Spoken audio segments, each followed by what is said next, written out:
Good evening, and thank you for joining us for our fourth and final session on the childhood writings of Virginia Cary Hudson, Father Dana Lockhart, and this is, we're coming out through Zoom from St. John's Episcopal Church, and we're honored tonight to be joined by Dr. Beverly Kienzle, who is the granddaughter of Virginia Cary Hudson, and who has inherited and very lovingly carried on her grandmother's and her mother's legacy, and as the custodian of the writings and researcher and Harvard Divinity School professor. So thank you very much for joining us tonight through the power of Zoom, which has its drawbacks, but I drove to Cincinnati for a meeting yesterday and drove back. And in the course of the 3-hour commute, I was like,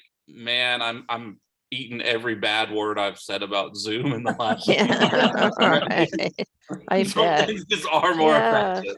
3 hours to Cincinnati? Well, hour and a half up, hour and a half. Oh, right. Yeah. I'm thinking of Louisville, which then is, we gotta take it a half hour off that. Yeah.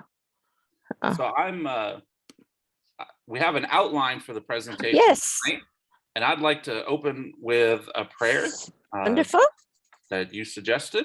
Yes, So, please do. The Lord be with you. And also with you. Let us pray. O eternal God, bless our parishes, that they may be lively centers for sound learning, new discovery, and the pursuit of wisdom. And grant that all who teach and those who learn may find you to be the source of all truth. Through Jesus Christ our Lord. Amen. Amen. Thank you. I love that prayer. I love the rhythm of those who teach and those who learn. And I guess I've been hearing it most of my life. So it just, yeah, it's a favorite. We have so many beautiful prayers. Well, I thought tonight we're going to talk about the 2 essays that I published after finding them in my mother's many papers. So I have I have bookcases. I guess they don't show. Well, maybe one of them does. And then I have lots of other bookcases. And then I have file cabinets where I store things. And then I just remembered, as I was thinking about today, it's interesting how if you sort of shut down to focus, even to think about an agenda for something spiritual. At least this happens to me. It happened to me during writing my grandmother's autobiography. Memories will come out. It's as if you gave them enough room, and so out they come. And today I remembered that I found, at least I think the first one of the unfinished business I found in a folder, and maybe the other one, but my mother had, and I have now, a beautiful cherry chest that was made for her as a wedding chest. It's very simple, but the wood is beautiful and it's deep, so it holds a lot of things. And I kept some of the most important papers of my mother in there that had to do with the book. And there was a folder of writings in my grandmother's hand that were still there, and put those in a special place so I would be sure that I did something special with them. And somebody, Nancy, has joined us. Hi, Nancy. Hi, Nancy. So joined us too. in Richmond. I believe that there is this essay, Unfinished Business, was in a folder with other writings, and I had dealt with some of them, and then I saw this thing sticking up. Oh, that's this one. Anyway, I think it was in there, and I found it and said, oh my goodness, what is this?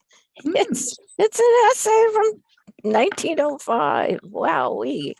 And with the other essay, it was just in a little folder, and I must have taken everything out, and somehow it didn't come out, and there it was saying 1905, and they are so much my grandmother. They're so much like her, and I think one of them is more her than any of the others. It's just sort of crammed full of things that she says that are really unique. But in any case, both of them happen to be written during Lent.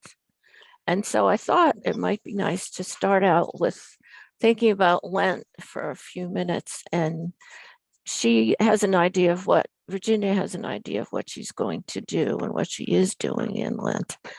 And so I thought we might just step back and look at Lent. Maybe Dana, you could tell us what special, we know some of the special things you do during Lent at St. John's, but might start there, and then other people could say what they remember about Lent where they grew up. Right.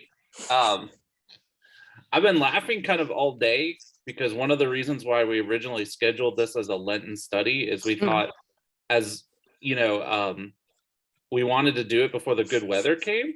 Oh, And, you know, of course, Lent comes from some old Germanic word talking about lengthening. yeah. So another word for spring as the days get longer. And yet, like, we've had some snow, we've had windstorms, we've had everything.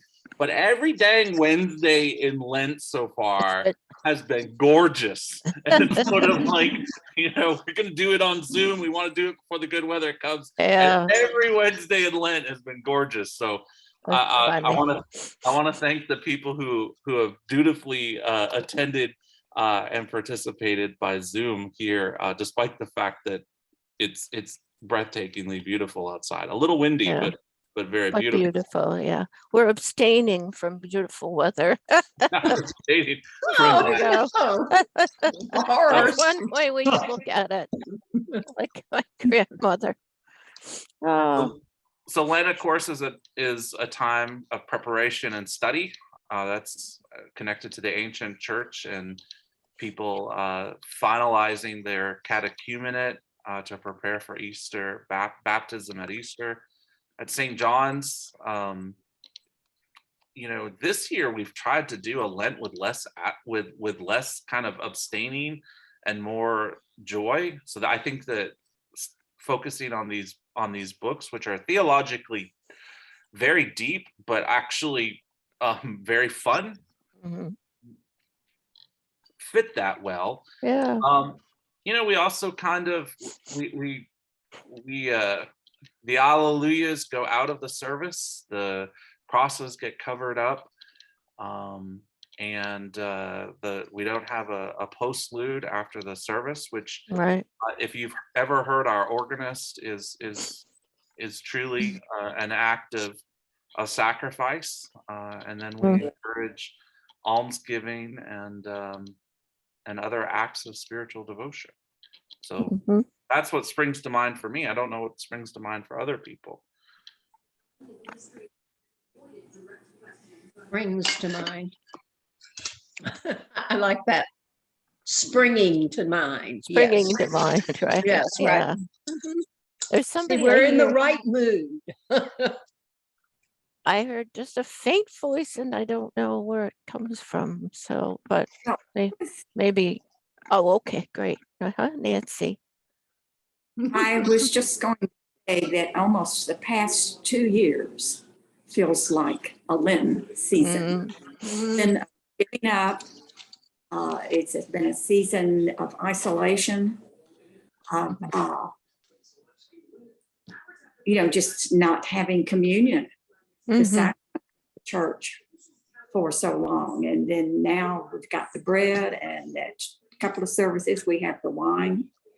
So that to me, and of course, as a choir singer, no choir, then it was joyous to get back singing in September, and then we had another time, and then we just got back to singing again, and then this past week we had to do without that music again. So I kind of feel that has been a sacrifice that had to be made Mhm. for the safety of all of us. Sure, So, yeah. praise God. We'll hopefully get through all of this and everything will return to joy and hope, and we can celebrate that we have survived. Yes, absolutely. Yeah. Yeah, I'll just be, because I won't remember it later. I had periods in my life where I had to have a lot of surgeries. Well, it was 7, I think, but that was plenty. And then also getting rheumatoid arthritis 10 years ago. And it seemed that the worst of it was always around Lent. And I had surgery and I had a kidney procedure on Good Friday, not the same Yeah. Good Friday, but some years apart. And I always felt like I'm not giving up anything else for Lent. I've already had Lent. That was enough. So as I feel older, I do feel it. I mean, it's when you grow up with it, it's very strictly, it's very much there, but I don't need to do anything special for it. That's how I feel now at 74. Well, I think now more emphasis is put on doing something positive. Mhm, It all have to be sacrifice and giving up, mhm, but to do something with Lent in mind and what it means, and do something positive mhm. and joyful with that. So Yeah, I like that emphasis too. yeah, me too. Anyone else have some memories? What happened at your house or? I grew up Catholic. Mhm, And of course, as a child, you always gave up something, usually it was Right. candy or desserts or whatever. But we had a tradition that I really loved, and that was during Lent, just lay lead, because we were a really small rural community. We would pray the rosary every afternoon after Mhm. school. We'd go to our church and pray the rosary. And it was really comforting. It was a time of really reflection, especially as you got older. And Mhm. I think it's maybe even like the monks who, the Buddhist monks who have their beads and everything. It's a way of getting your mind into really some contemplative things, sort of like centering prayer, I think. Mhm. So those were some memories. But Yes. again, as we say now, my emphasis is more on trying to read more, do more devotionals, Mhm. study more, that type of thing, rather than, as we say, abstaining from something. Mhm. I'm going to pull the age card here and confess that when my memory of earliest memories of Lent were what we call mite boxes. Oh, I had one of those Did you? every Okay. year. Oh yeah. Little cardboard boxes, Yeah, and you would right. put Put coins in. nickels. I put nickels in mine. Yeah. Yeah. Yeah, but Oh. now that's Mm. very interesting, because I felt very resentful when they did away with the mite boxes and brought Oh. out these folders that you had to put dimes in. Oh, really? I don't Ooh. remember that. I didn't Yeah. have any dimes. That was, No. oh, wow. Boy, you're making me think way back. Wow. Yeah. Well, I got an allowance of 50 cents at some point. I mean, when I was old enough to know what 50 cents was, I got 2 quarters. And I was taught to give 1/10 as a tithe of my allowance. So that was a nickel, and it went into the mic box every week. And I that's a very heartwarming memory for me. It really is that I learned to give to the church that way, in a way that was appropriate for a child. I thought it was very special. And when I look around, and I haven't seen them in a long time, my boxes. There was one effort in Massachusetts that I can't remember exactly what it was, but it was asking people to put something in a little box every week. Yeah. Might have been to support the Diocese of Jerusalem. I'm not sure.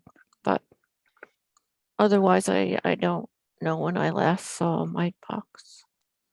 Yeah. I have very fond memories of the mite box. Yeah, me too.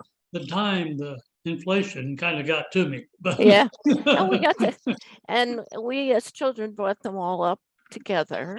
And it was something, that we were doing something. So that was great. Yeah. I like that. Yeah.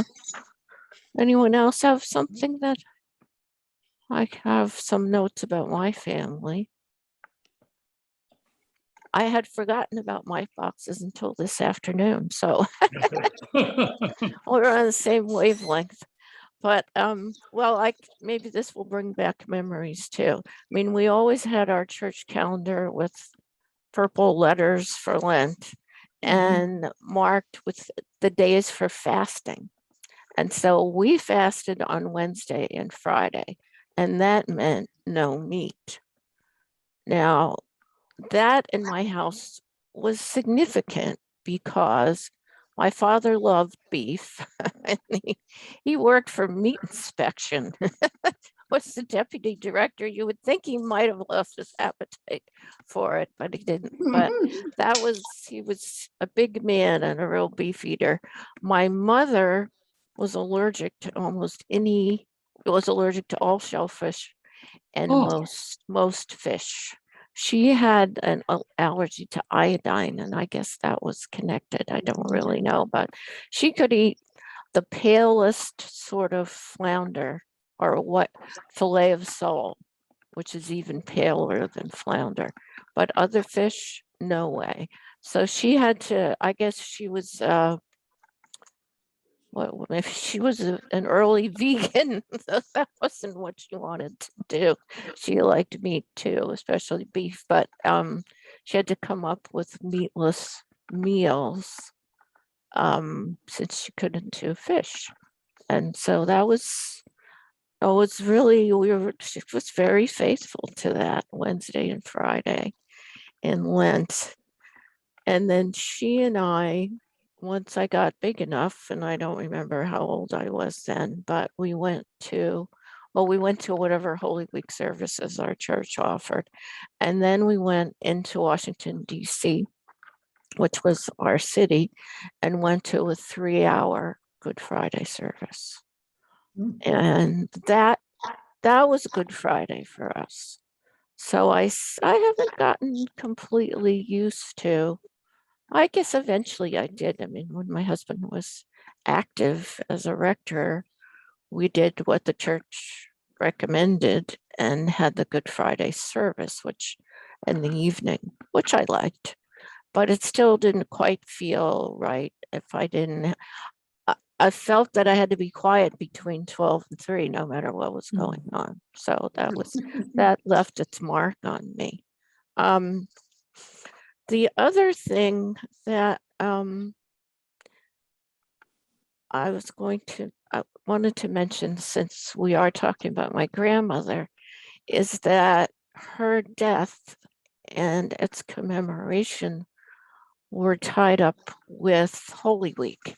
And that made it even more sad and serious because she died on April 8th, which was the Thursday before Palm Sunday. And then she was buried on Easter Monday.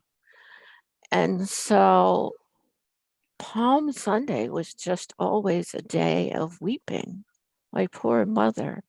And I can remember early on, maybe at our first church where we were when my grandmother died, it'll probably be the next year. My mother just had to leave because she was crying so much. She was just really so sad. And that stayed with me, that sort of special poignancy of Holy Week and Palm Sunday in particular because of my grandmother's death and then burial. I was lifted out of that by a church in Cambridge, which remains our official parish, even though with COVID we can't get there. It's they have a procession outside. There's another church I went to in Boston years before that had an outside procession. It's almost always cold. So I'm afraid I come home with a sore throat, but it's also glorious. And then we sing all glory, Lord, and honor, of course. What else would we sing? Walking around the church in the city and letting everybody know we're Christians. And I really liked that. That was a sort of enough of a high celebration for affirmation of Palm Sunday that helped with the sadness. So then interesting dates that when Jigs and Juleps was published in May 19, it was set to be published in May 1962, but it actually came out early on April 16, which was Monday of Holy Week. So it sort of brought the joy back in that way to have my grandmother come back in book form on Monday of Holy Week, which was when she was buried. So I had those things. I remember studying and I remember the whole confirmation situation that my grandmother's describing. I remember being examined on the catechism, writing essays, having an essay competition, which I won. So, so I remember that. And yeah, it's just, I don't know, it's such a special, sad, somber, but not just sad and somber, but a special time of year that made us really think about who we were as Christians and whatever we did. So I thought, does anybody have another thought that came to them about Lent in your house? I just wanted to say that one year we were in Boston Oh, for a meeting mm-hmm. that Al was going to, and it happened to be Palm Sunday. Oh, And we went to church, mm-hmm. and I wish I could remember the name of it. It was something like Church of the Advent or something. That's it. That's the one I was talking about, walking around on the city. Yep. Had a long parade. Yep. Mm-hmm. Leading into the church, and that was very special. It is. I love a parade and all of the pomp and circumstance anyway. So yeah, that's great. Yeah, that's where we went. And our church in Cambridge has an African drummer, so it's a different flavor, but it's still very, very grand, and I love it. Yeah, the first time we went there after Edward stopped his active service on every Sunday of the year, the world, it seemed. But anyway, we went to that church in Cambridge because we were living there then, and the African drummer came out in his robes and African dancers, and I thought, wow, this is great. So I really, and again, we went around the city of Cambridge. So it was a way of saying, here we are. If you want to join, step right in. Join the parade, join the procession. Well, just a few years back at the Church of Ascension in Frankfurt, Mm-hmm. They had a new rector that came in, and he actually got a little burl. Oh, nice, so cute. The parade to the Yeah. church. Mm-hmm. Oh, Yeah. that's great. Yeah. Yeah, It was very different. nice. The next thing I wanted to, on your first list of, or the list of questions from your first meeting, there was a question about whether these were school essays, the Jigs and Juleps. And I think in the two that we're focusing on for today, we see that very clearly. Very clear. Yeah. Yeah, we do in a couple of the others, but not the same. You know, how do we see that? Anybody want to comment? Why is Sarah? Well, I've always thought she had to have a marvelous teacher Yes. to have been able to see what this child was capable of Yes, and absolutely. encourage it rather than discourage it because Right. she kind of gets off. Because she was different. Yeah. Mhm. Yeah. So Right. I admire the teacher Mhm. as almost as much as your grandmother, not quite though. And now we know who the teacher was. And the other thing we know, oh, that reminds me, I got from one of my classmates at Margaret Hall, who was very much into the history of Versailles, Judy Wigglesworth, Oh, plus yes.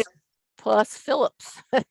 She Yes. sent me something today, as she has before, and it was copied from a book about Presbyterian churches. So she's got a picture that looks down this from, I'm not sure which corner, a corner that had a fence all the way around it, with the Presbyterian manse, which was the house that my great grandparents were living in, and my grandmother. And the fence we hear about, where the boy who comes inside the fence and then she has to talk to him through the fence. I wonder if that was the same fence.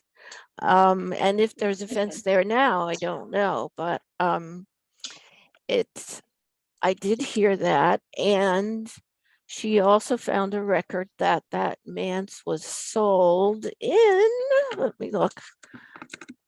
It's either, here it is. I have to check. That's the first time I've seen this. For the sum of $4,520. Imagine. R.N. Hudson and his wife Jessie C. Hudson on April 6, 1910, deeded to all the trustees of the Presbyterian Church the manse located at 170 Elm Street. So how about that? Now we know when it changed hands and we have confirmation of the address. So that was pretty exciting. And I don't know if this would work at all. Oh, it does. oh, yeah. Yeah, see that? Yeah. And I guess the peaked roof is, I don't, well, that would be the manse. And would that still be there? I don't know.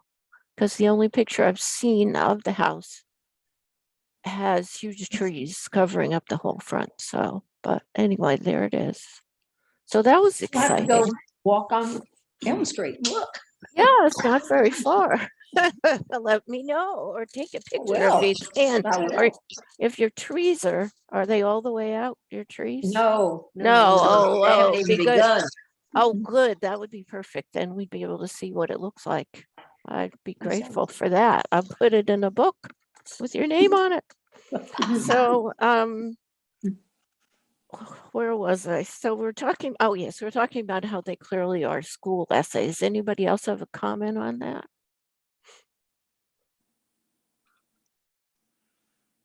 So I think like with the new essays, Mhm. it's pretty obvious because they're addressed and, Mhm. and you know Right. there's that PS to the teacher. Yeah. Yes. And that it made me wonder if there was any kind of editing that had happened in OU Jigs and Juleps to make them seem to make it less to sort of make it less obvious that there were school essays, but I'm not sure. I don't think so. No. Okay. Yeah, I don't think so. But it's, which one is it? Unfinished business. Then we clearly have a school essay beginning. There are 9 types of business, 1, 2, 3, 4, Mhm. blowing up dynamite. It's a real work business, and those comments. Yeah. So that gets us right into that framework. And then she goes from, this is what the teachers probably says, tell us how many types of business you can think of, and then give us examples. And then she says she wants to talk about her unfinished business.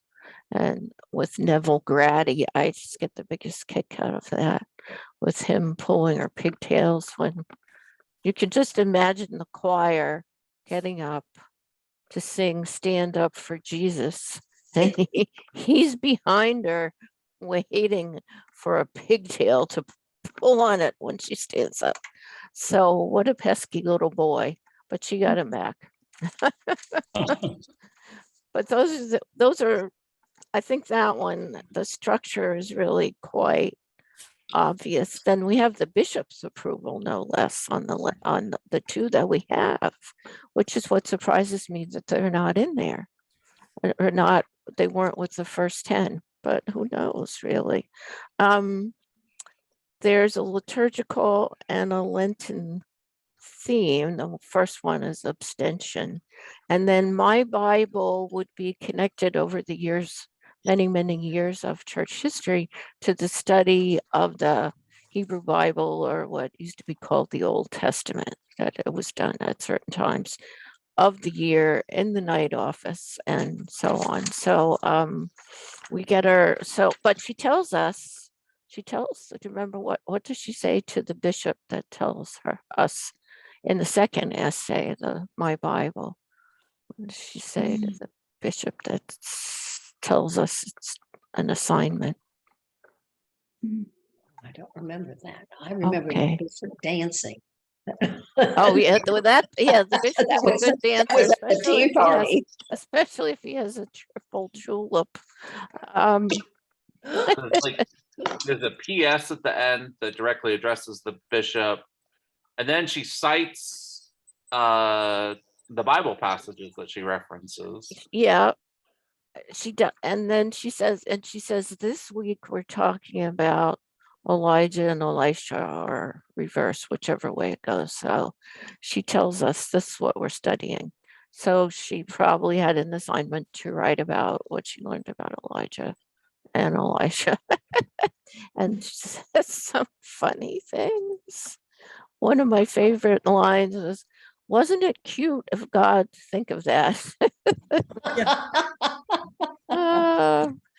But then the way she gets into Jezebel is just, and you have characters from St. John's. Does anybody have any idea who they were? Who Jezebel is? No, the St. John's people. It's Eli, Eli the organist, and then the deacon, when she says he's our deacon, and she tells us what he looks like. It's just priceless. Yeah. He walks like a robin.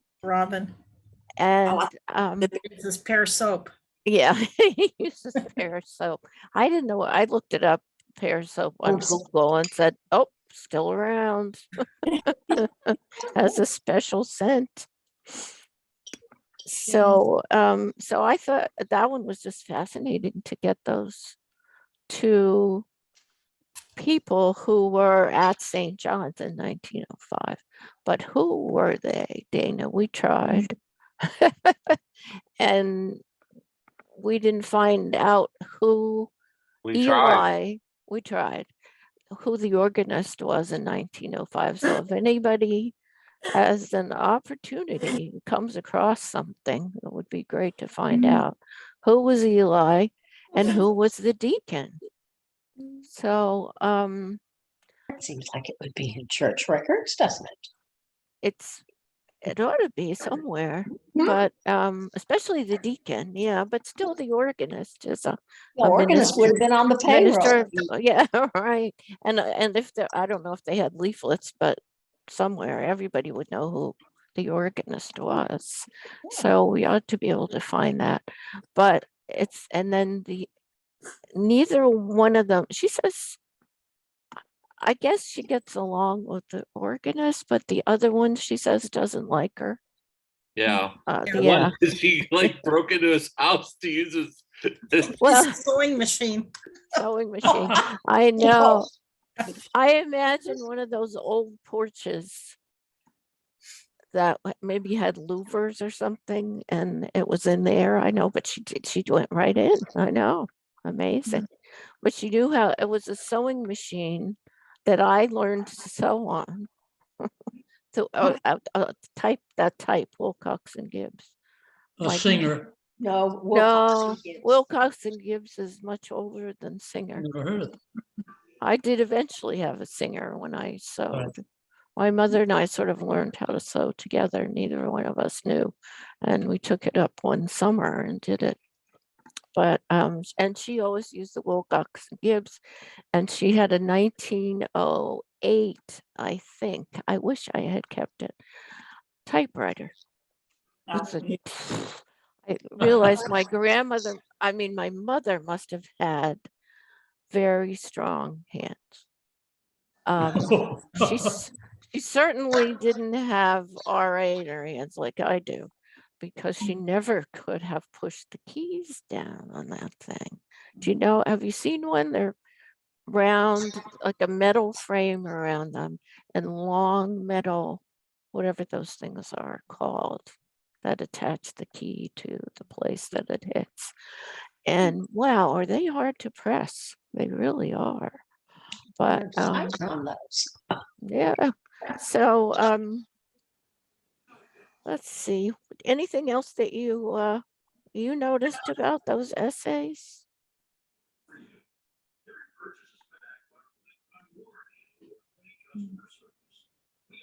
If you got a chance to read something that I wrote in there, I guess it's in the introduction. I quoted from Kratos and Quips, I think. No, Close Your Eyes When Praying, where she talks about the confirmation process when she was a child and how terrifying it was. It really does sound terrifying. Yeah, it does. Yeah, because I mean, I remember having to stand up there and recite all 3 creeds and do all the other things she talks about, but I did not feel like my rector would want to boil me in oil if I couldn't do it. So that's what she says. So it must have been very severe. Yeah. So I don't know. We found out who the rector was during the confirmation period for my grandmother, but we're not sure about who it was later, I think, or unless it was Reverend Maxon. He was there in 12. It might be. He was there in what is it now? I start to say 12. That's because I'm in the Middle Ages all the time with my study. 1914, he was there to marry her. And then he was there before. So one interesting thing that Dana found getting out the church record book is that you probably noticed that my grandmother writes as if she is going to, and she says she's going to be confirmed next year, which would be 1906. But she isn't in the church record book for 1906. Oh, Yeah, and inside the little book, I put a copy of the church register from St. John's that has her down for 1909. She would be 15 in 1909. So I just don't know. I haven't solved that mystery of why she's not in the record book when she thinks she'll be in the record book. So it can't be a mistake in her age, because that's certain. And Dana, did you have any ideas about why was she in the record book for 1909 when she thought it would be 1205? She'd have to be 15 in 1909.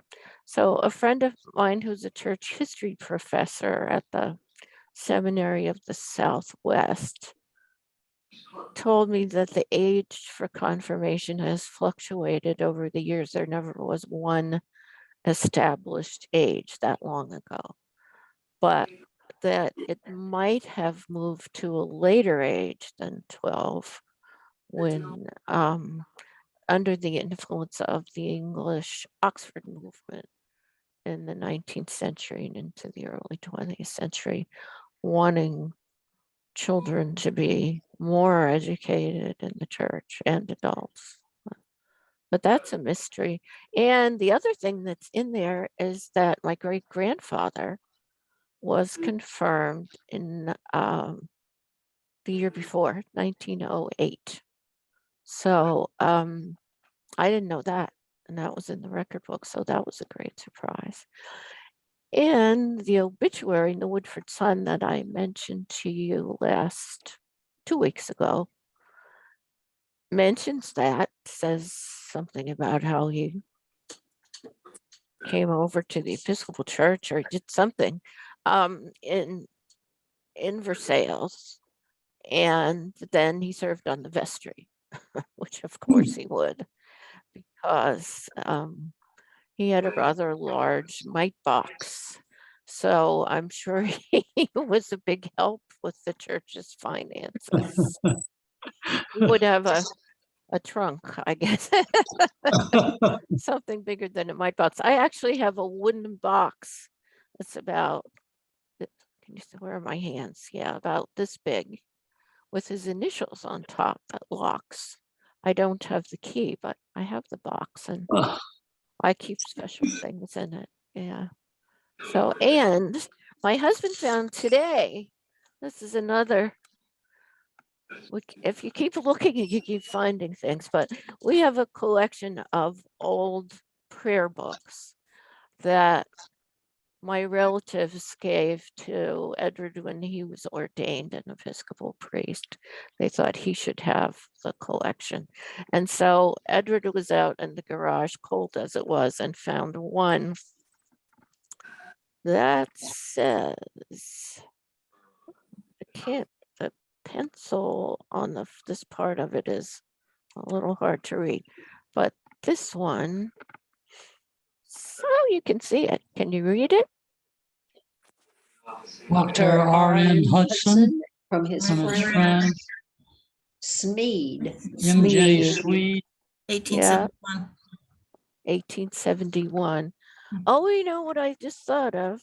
This is not, which I didn't notice before. Now, wait a minute. Dr. R.N. Hudson would be R.N. Hudson, who lived in Versailles' father, who was a dentist. So, and lived in Richmond, Virginia. So, yeah, so this would have been my great-grand. Could that be possible? Yeah, he was still alive. So 1871, I mean, my great-grandfather's. And then it's given from underneath that. Can we see that part? Can anybody read that? Yeah, August 20th, 1873. Number 3. Yeah. And then we have another gifting of the book. Where's that Episcopal Church at where? Yeah, it's Louisa CH maybe is courthouse. That's in Virginia. So perhaps he gave it to the church that was there. They left Richmond. He had his dental office in Richmond, and then of course Richmond was devastated. That's late in the Civil War, and they moved out to Louisa. I don't know exactly when, but this may mark his maybe the church in Louisa didn't have enough prayer books, let's say. Let's just think of a way that might happen, which it does with books. So he gave this book, which had been given to him, to the church there. Possible. My mother and aunt were baptized at the church in Louisa.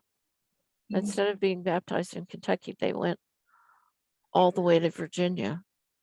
So there's a story there that I haven't figured out yet. That'll give me something to think about. But we have this anyway. So this was actually my great-grandfather's. Wow. I mean, my great-great-grandfather's. I can't get all the greats. And he came, let's see, he was born in 1810, I think, and then came to Virginia and set up his dental office. So, and married a Carey, Anne Carey, a famous Carey family of Virginia, and some of them came to Kentucky. And what else was I going to say? Yeah, so then they moved out of Richmond to Louisa. Yeah.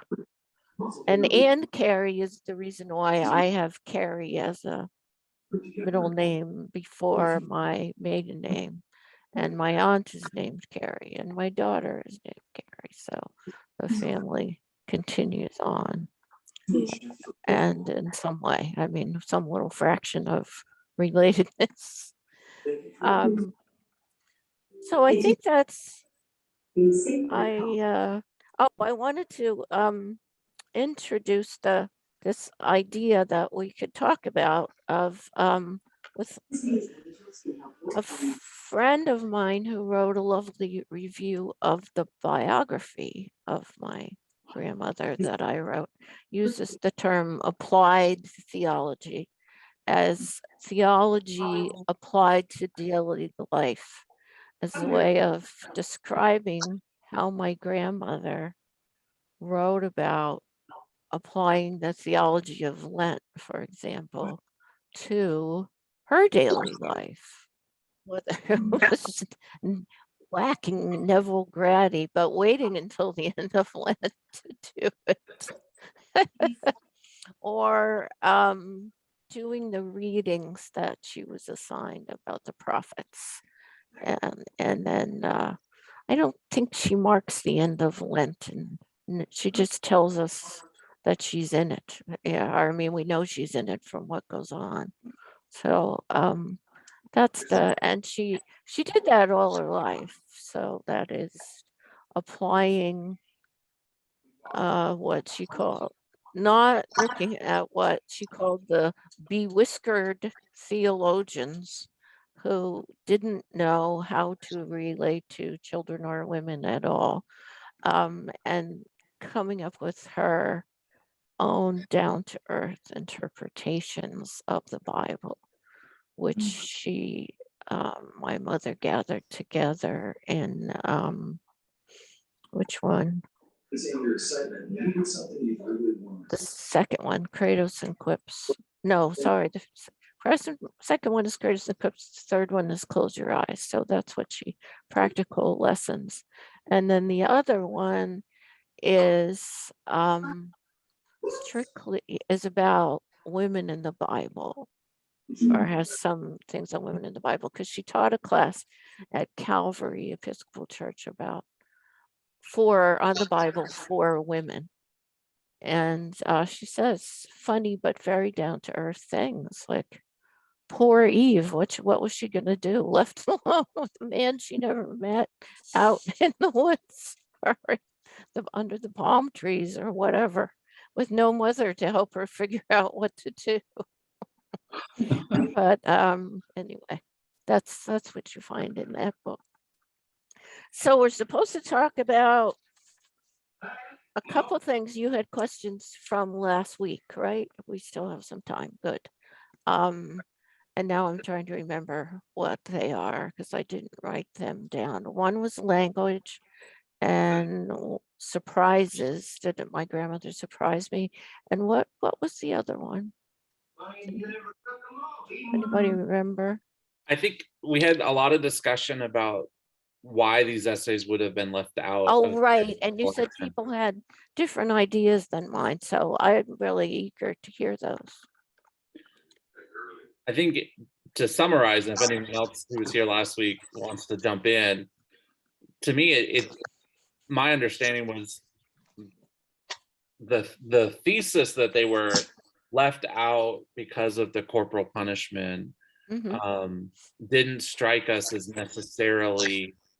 I mean, it's certainly possible, but it didn't seem like such a dead on explanation, because the corporal punishment that it didn't strike anybody as sort of like haunting abuse or anything that was out of character in the 1960s, 60s. or actually all that terribly odd in the 1980s. Might be the difference. Or I don't know. 1905 is when it Certainly, would have right. happened. Yeah. Well, I would certainly agree with that. But I felt, as the granddaughter who's publishing these things, I should have some idea, and knowing the people involved and how they worried about their image, and knowing that my great grandmother was pretty severe. I mean, she chopped up a portrait because of Sally Cary Fairfax, who was a very close friend of George Washington's. Some people think he was in love with her. Some people say no, they were sort of like, she tutored him actually in lots of things, because her family was educated in England, and she was considered to have a much better education than he did. So she taught him things that he wouldn't have been able to learn in the colonies, and also how to conduct himself among aristocratic people who came from England to live in the colonies, et cetera, et cetera. So they had, and their correspondence is around. I mean, there are letters that are kept in Virginia in the archives there. And so there was a relationship, but there was some kind of mini series about George Washington years ago. Jacqueline Smith, who was one of the, oh gosh, what were they called? I never watched them, but I knew they existed. Charlie's Angels. Does that ring a bell? All right. Oh, She we was one. loved. Oh, did you? Oh, loved. But she played Sarah Cary Fairfax. Sarah Cary married Lord Fairfax, who, having that title, he owned just about all of Northern Virginia. But he so in that mini series, which I have yet to watch, it hints about romance between the two of them. So I mean, who knows? But in any case, I'm related to her after, to some degree, because for the Careys, and Jessie, my great grandmother, had a portrait that Anne Carey, who was married to the dentist in Richmond, passed down to the family. My great grandfather was the next to youngest in his family of, I think, 5 children. And Anne Carey was the only child. So she inherited whatever was in her household and around that belonged to the Carey family. And then some of it came to my family because she married my great grandfather. So we have a couple pieces of furniture that were theirs, but there was a lot before.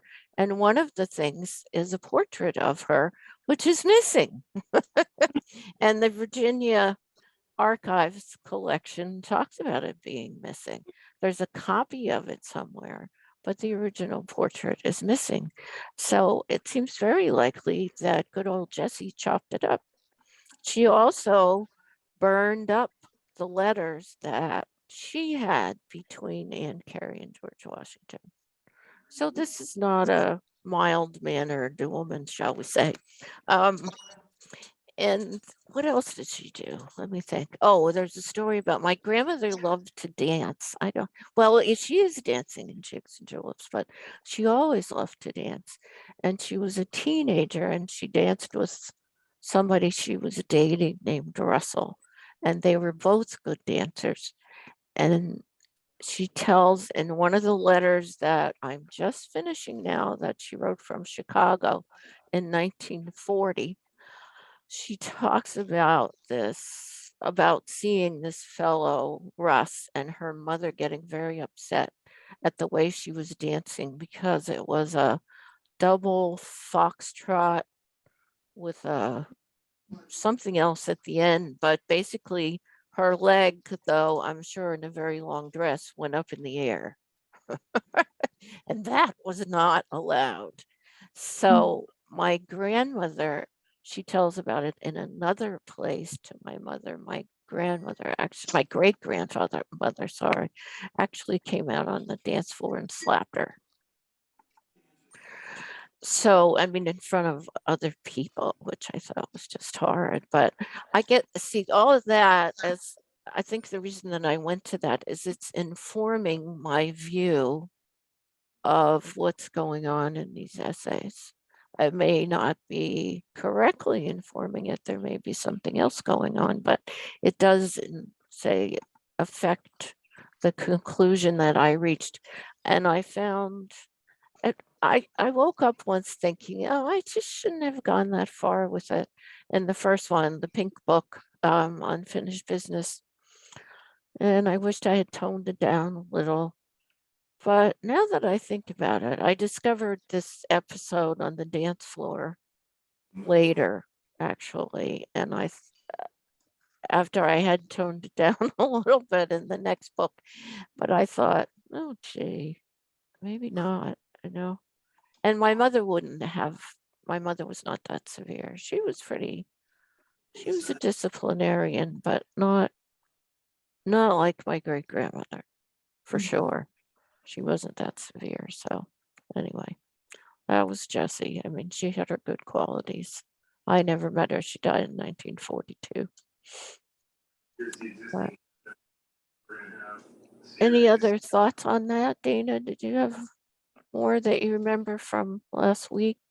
So who do you think would have made that determination? Would it have been your grandmother or your mother about which essays?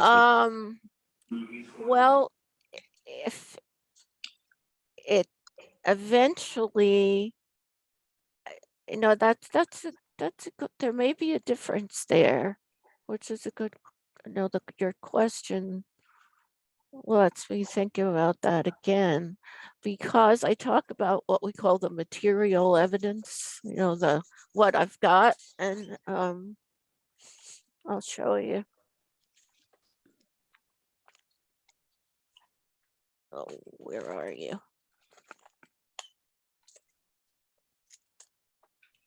Here we go.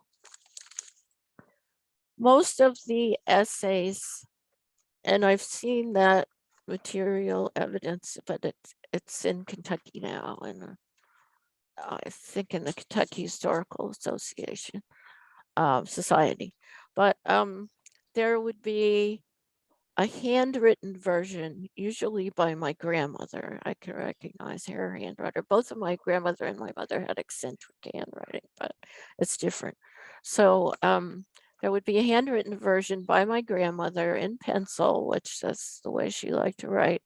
And then my mother was probably sitting at the typewriter typing it, because they worked together after they found these essays in the attic. I need to step back to that story. That was in May of 1952. I was with them, my mother said, and they went through this old trunk, and there were these essays tucked inside my great grandmother's scrapbook. and with a lot of other things, but photos and things. And I still have an envelope. That's my great grandmother's handwriting. It's very eccentric too, but it's just all over the place. It's the biggest handwriting I've ever seen. Anyway, it's all the way across a large envelope, and it says, "Wonderful essays written by Virginia." So I bet that's it. But the essays themselves, after my mother and grandmother copied them in Kentucky, and my mother took them home, the copies. The originals went back to the attic, and there was a fire in October of that year that burned the attic and third floor. So we don't have the originals, but this is what I have for my Bible, which I think explains partly how it managed to tuck itself into some unknown place. Here we go. Can you see the top there? Is Cleveland thoroughbred? Yep, that's my grandfather. Mhm. Okay. And then the writing. Oh, My St. James Bible. Court. That's right. Very good. I was going to say the handwriting so Yeah. the way it is, but that's it. 2 pages, and yeah, 2 pages. There's the second page, and then on the back of the second page is, wait a minute, I'm getting confused about where okay. Can you see the poem there? Mm, Yeah. Yes. It's indented some, so it's there. And there's the, let me see, at what point do we get? Do you see P.S. Bishop Burton? Right. Okay, all right, good. So there it is. And that's what I have for this one. It was folded. You can see it's got deep folds like this inside something. And this is what shows up on the outside, the Bible verses. okay. Mm. So this one, if it were like the other ones and like Unfinished Business, which I've already sent, I think I sent that to the Filson Historical Society in Louisville. It would be cute for you to have, as my grandmother said, it would be cute if you you might take a field trip and you could see the things that are there. They're very nice, but they'd be thrilled. So yeah, this is her poem about Jezebel, and she dates it. That's the other thing that is just too much about this letter. It's got everything we want in it. May 1905. Can you see that? Yeah. Yeah. So how about that? Amazing. It is. It's so cool that with this one little essay, it has so many things in it. I thought it was a gold mine as far as that goes. But so any, whoops, we're past 8. Any other things to say about all of that? No, I think I had something. I always have something that manages to go, whoops. And it's about here now. I don't know if it'll come back out or not. But yeah. So Dana, I don't know. I mean, that's the simple. Yeah. That's the question. I mean, when you don't know anything, you ask questions. Well, these questions remain about such and such. And and that's what, because if, well, my mother would have taken all those papers at once. So that doesn't, I mean, she wouldn't have gotten them at different times. And she had them all tied together. I think I mentioned that someplace. She tied up things in string. You know, she ties string around all these folders and do all sorts of knots that I could never get open, and much less now. And then she used big rubber bands and she put them around a few times, and I can't even get those off, but they all have come off. Edward got them all off for me, put them all in the cherry chest, and at various times got them out. It's a big production to get them out. I can't do it by myself. So somehow these two things didn't come out at the same time as everything else. Hmm. And I don't know, my mother and grandmother would have made the choice, would have done the copies together, but they did not do the my Bible. It's really odd. So I don't know. If they forgot it, they ran out of time. Who knows? Who But I knows? think that my mother would be especially, she would have chosen what went into OU Jigs and Juleps. My mother would have made that choice because she's the one who published them. But And these she, two weren't with the others that burned up in the fire. the originals burned in the fire. Yeah, right. We have the Yeah, copy, handwritten and the typed ones. Still, they're tucked away in the Kentucky Historical Society. So that's what we have to go on. But my mother knew that there were originals there, but and they were still there between May and October 8, 1952, when the third floor of the house and the attic with it caught fire. And people were so awful to my mother, I just have to say for a minute, because of that. There was a man, especially from the worst one was from Time magazine. He wanted to write an essay to say they were all fake, Oh, fake Yeah. news, except we didn't use that phrase then, thank heavens, I wish it would go away. But in any case, my mother made them all up. Well, she didn't. And but he didn't care. But he told my mother to call of him. He said, well, that was a convenient fire, wasn't he? And I just, I mean, if I could have wrung his neck, I would have tried. Anyway, it was just horrible. And my poor mother, and then my grandmother, you can read what she writes about being outside in the yard when the firemen were throwing things out the window. And she was afraid her whole house was going to burn up.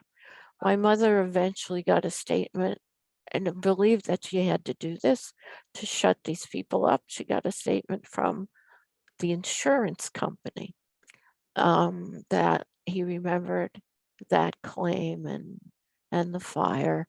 And the fire department said they remembered it, but they had no written records of it. So, but that's how mean people could be about challenging her identity. And some people want to say that she didn't exist. So that would mean that my mother invented her mother and these essays with it. I mean, really. would have made her just as clever as her mother was. Right. And she was so hurt. It was so sad because sometimes she wished that she hadn't published them or she questioned herself about it. Oh, so it means all the more for me to come and have you enjoy them and talk about them and chuckle about them because I know she's up there on her cloud, happy as can be. And I think I didn't mention that my mother and my aunt were born in Versailles. My grandmother, where was she? She was born in Louisville, but they were living in Cloverport, and she had lost one baby already, a little boy. And I don't know the circumstances of that, but it seems to me she may have gone to Louisville to be safer, or she felt she might, I don't know. But I was struck by that, and I made a mistake some places and said that she was born in Versailles too, because I thought she was, until I started getting everything together and saw the birth certificate. And I didn't say much about my grandfather, but he is a native of Versailles from the Cleveland family. And I don't know if you know any Clevelands, but there are quite a lot of them. He had one sister and 4 brothers. And that's just one Cleveland brother from that generation. Yeah, there are generations before that. They've been in Kentucky for a long time. And they gave the land and the building that it used to be the Cleveland home. Yes. And right. yeah. I don't know what. Woodford Inn now. Yeah, the Woodford Inn. And also there's the cabin, I think, that was the Crittenden cabin. Is that still there? Yeah. Is Yeah, that so out? that- Yeah, it's out on Versailles Road, right? Yeah, On Lexington so- Road. So that was on the property also. That was the first governor of Kentucky, I think. And then they, Where? at some It used to point be they on must have Baptist, bought the property. like the Methodist And so convent.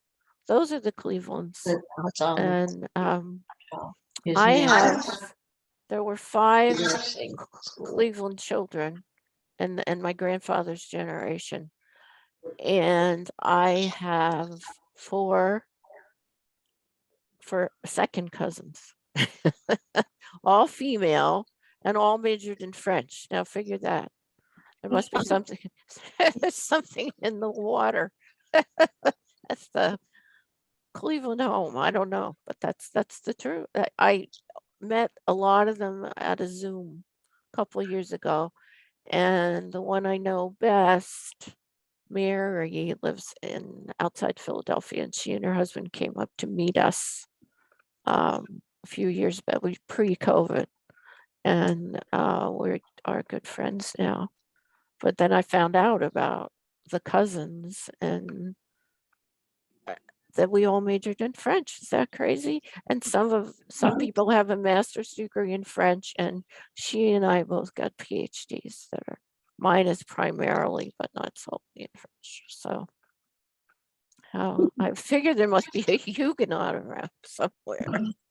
Because there were a lot in Kentucky. I haven't had time to read any more about them. I should probably be quiet because our time is past. Thank you so much for your Oh, you're generosity welcome. with time and spirit and sharing these resources and answering our questions. I Oh, you're welcome. really appreciate it. And would like to close us out with prayer and thanksgiving. Sure, So please do.